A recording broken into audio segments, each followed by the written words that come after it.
Bonjour. Aujourd'hui, je vais revenir à mes premières amours, si je puis dire, et je vais revenir à la relativité restreinte. Si certains m'ont suivi, ont vu plusieurs de mes vidéos, ils s'en souviendront peut-être. Ma première vidéo, qui est datée du 20 novembre de l'année dernière, 20 novembre 2023 bien sûr, et toujours sur cette chaîne, donc si vous voulez la revoir, vous la retrouverez facilement. Je l'avais intitulée La relativité revisitée, l'erreur d'Einstein. Ce qui avait fait rugir d'ailleurs un des internautes, qui était apparemment un fidèle de mes vidéos sudoku, mais qui était révolté par mon outrecuidance. Ce que je comprends très bien d'ailleurs, il n'y a aucun problème là-dessus. Mais je maintiens ma position. Je maintiens que la relativité restreinte est en fait une loi d'optique. En fait, plus exactement, les calculs que l'on peut faire, la transformation de Lorentz, est une loi d'optique qui tient compte de la déformation des perceptions en fonction des vitesses et des référentiels. Et alors aujourd'hui, je reprends ce thème-là, mais d'une façon différente, c'est-à-dire que je vais repartir de la démonstration qui se fait actuellement en faculté. Alors, c'est tout simple, moi, pour meubler ma retraite, je me suis mis au cours de faculté, j'ai regardé sur YouTube, ceux du professeur Parisot, à la faculté de physique de Paris, et donc c'est le cours qui donne aux étudiants de physique qui se destinent à une licence de physique.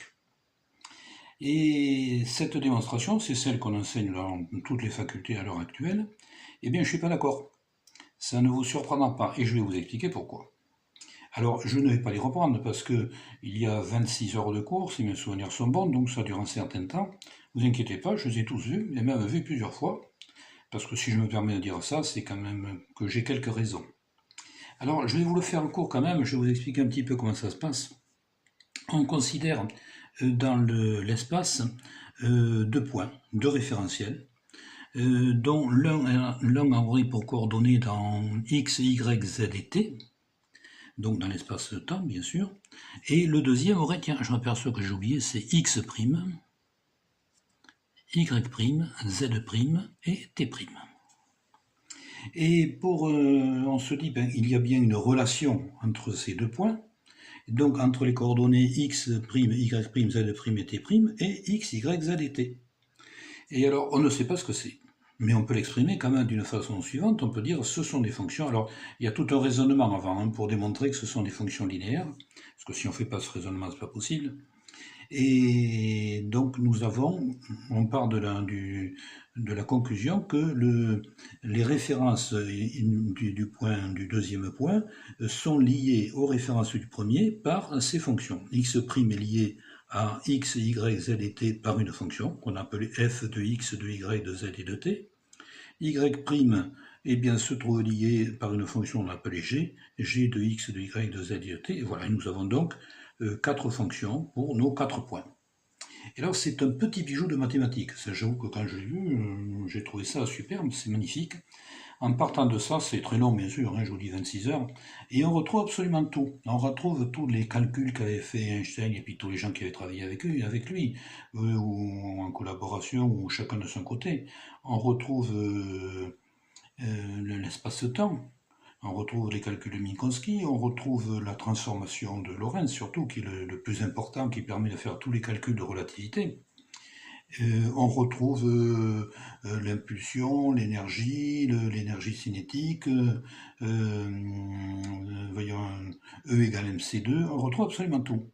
C'est un petit bijou de mathématiques, j'ai beaucoup apprécié, c'est un très, très joli travail. Mais je ne vais pas le reprendre, mais je vais le contester dès le départ. Et de la façon suivante, c'est qu'on part de points qui sont définis par quatre coordonnées, qui sont x, y, z et t, et x', y', z' et t'. Donc on part dès le départ d'un espace à quatre dimensions. Tout à fait au départ, en commençant, on dit il y a quatre coordonnées. Il y a quatre paramètres à prendre en compte. Et donc si on part de ça, mais on part tout simplement d'un espace à quatre dimensions. Donc c'est un très joli travail.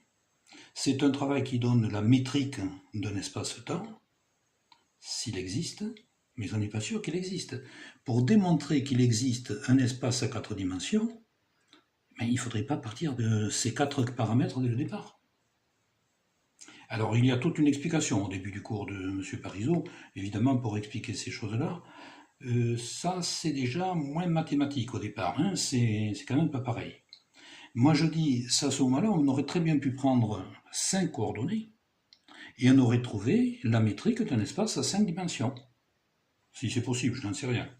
Je reprends le théorème de Fermat, puisque je le connais bien, puisque j'ai trouvé une démonstration. On ne peut pas dépasser la puissance 2 pour cette égalité. Avec puissance 3, ça ne marche pas. Et au-dessus, ça ne peut pas marcher. Il est possible aussi que là, ça ne marche pas. Mais si ça ne marche pas, ça prouvera simplement qu'il n'y a pas de métrique pour un espace à 5 dimensions, ce qui laissera supposer, bien sûr, qu'il ne peut pas exister l'espace à 5 dimensions, mais ça ne peut pas prouver, et si on le trouve, ça ne prouvera pas non plus qu'il y a un espace à 5 dimensions. Ça prouvera simplement que s'il y a un espace à 5 dimensions, eh bien, sa métrique est celle-là. Voilà, alors je tenais à continuer mon petit travail, mon petit chemin. Il y a une autre démonstration encore qui est enseignée dans les classes de terminale à l'heure actuelle. Alors celle-là, je ne vais pas m'attarder dessus.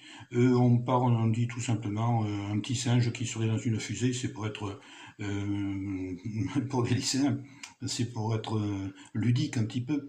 Un véhicule qui est dans une fusée qui se déplacerait à une vitesse proche de la vitesse de la lumière. Le raisonnement mathématique est bien aussi, il est rigoureux, tout ce qu'on voudra, mais en fait il ne prouve rien du tout. Alors M. Parisot, d'ailleurs dans le cours le dit, parce que certains de ses élèves lui avaient posé la question. Bon, grosso modo, tous les gens qui connaissent un petit peu estiment que cette démonstration n'est pas vraiment valable, donc je ne m'éterniserai pas là-dessus. Je regrette simplement que les gens qui sont chargés de faire les programmes de l'éducation nationale, eux, aient l'air d'en être convaincus. Bon, c'est un peu dommage, mais c'est comme ça. Et je voudrais quand même dire une chose, c'est que je maintiens donc, et là je pense l'avoir confirmé ce que je dis, que la transformation de Lorentz est une loi d'optique qui traduit la déformation des mesures en fonction des vitesses respectives de deux référentiels.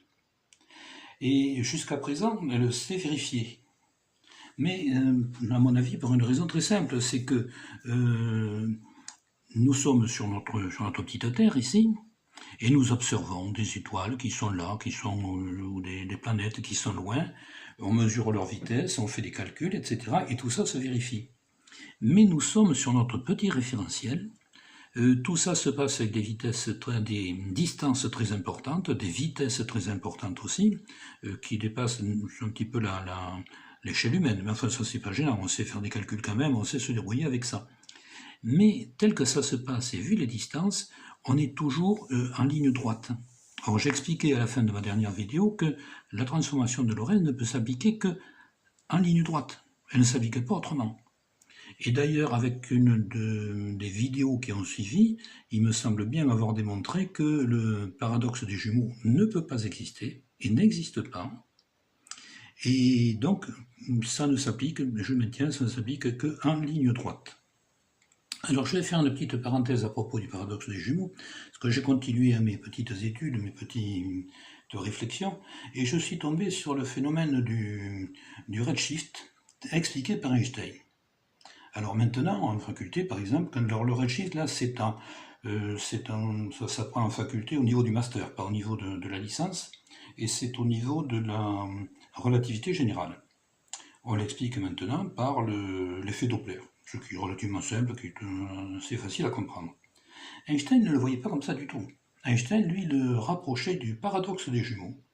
Et il considérait que le redshift, c'était parce que c'était relatif à la rotation des planètes ou des étoiles qui émettaient la lumière que l'on voit ensuite virer vers le rouge. Et que c'était parce que ces planètes étaient ces étoiles plutôt étaient en rotation, que les molécules ou les atomes qui émettaient la lumière étaient donc en mouvement, comme dans une horloge.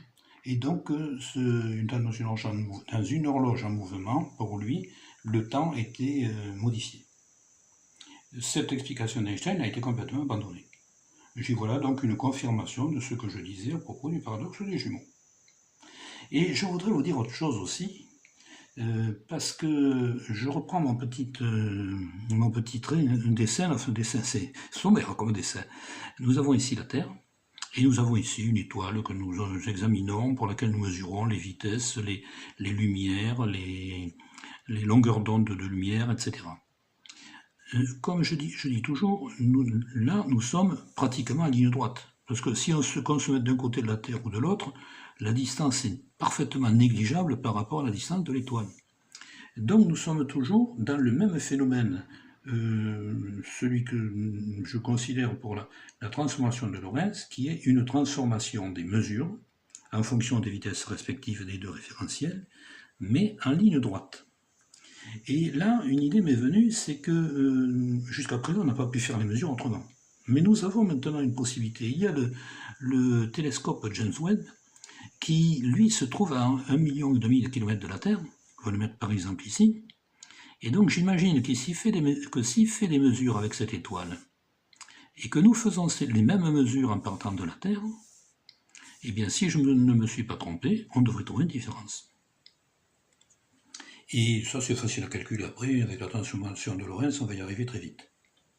Voilà, alors je tenais à vous le dire, donc je persiste dans mes idées iconoclastes. Je pense que ça pourrait être un très bon sujet de thèse pour un étudiant, ou même un professeur chevronné. Il est évident que moi, retraité dans ma petite campagne, je ne peux pas le faire. Si quelqu'un le faisait, ça me ferait plaisir qu'il me tienne au courant. Et tant que j'y suis, j'aimerais vous dire aussi que je suis surpris, je ne peux publier mes réflexions que sur YouTube, parce qu'il n'y a que là qu'elles soient acceptées, tout simplement. Je suis surpris d'ailleurs de ne pas arriver à publier ma démonstration du théorème de Fermat, qui, à mon avis, dont je suis très fier, faut dire ce qui est, et qui, à mon avis, le mériterait. Si quelqu'un a une petite idée, ça me ferait plaisir. Mais moi, je n'arrive pas à toucher les publications scientifiques, ni même les universités, ça ne semble intéresser personne. Si quelqu'un peut m'aider, ben, je l'en remercierai vivement. Voilà, et bien, au mois prochain pour la prochaine vidéo.